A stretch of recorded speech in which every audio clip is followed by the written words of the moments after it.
రైతు కూలి కష్టపడి పండిస్తే పంటకి గిట్టుబాటు ధర ఉండదు.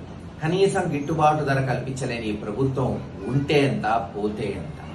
ఈ రోజు కష్టపడి మళ్లీ రైతు పంటను వేస్తుంటే యూరియా కూడా అందించలేకపోతుంది ఈ ప్రభుత్వం. అందుకే చెప్తున్నాం, ఈ ప్రభుత్వం ఉంటే ఎంత పోతే ఎంత. సంపద సృష్టించాలి అని ఎలక్షన్ ముందు చెప్పిన చంద్రబాబు నాయుడు గారు సుమారు 8,000 నుంచి 10,000 కోట్లు పెట్టి జగన్మోహన్ రెడ్డి గారు 17 మెడికల్ కాలేజీల నిర్మాణం చేపడుతుంటే మరి అటువంటి పెద్ద సంపదను ఈ రోజు తమ చెంచాగాళ్ళకి లంచం తీసుకొని అమ్ముకుంటున్నారు.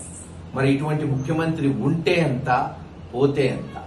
ఇటువంటి అనేక కారణాలు, మరీ ముఖ్యంగా రైతుల పక్షాన నిలబడి వాళ్ల గలం వినిపించడానికే రేపు 11 గంటలకు జగన్మోహన్ రెడ్డి గారి ఆదేశాల మేరకు గురజాల వైఎస్ఆర్సీపీ పార్టీ ఆఫీస్ నుంచి కథం తొక్కుతూ పోయి ఆర్డీఓ ఆఫీసులో మరి నిరసన కార్యక్రమం తెలియచేస్తూ ఆయనకి అర్జీ ఇచ్చి రైతుల పక్షాన నిలబడాల్సిందిగా ఈ రోజున గురజాల పల్నాడు ప్రాంత వైఎస్ఆర్సీపీ నాయకుల్ని కార్యకర్తల్ని కోరుకుంటున్నాం.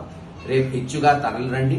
ముఖ్య అతిథులుగా పిండని రామకృష్ణారెడ్డి గారు, గౌతమ్ రెడ్డి గారు విచ్చేస్తున్నారు కనుక ఈ కార్యక్రమం జయప్రదం చేయవలసిందిగా కోరుకుంటున్నాం.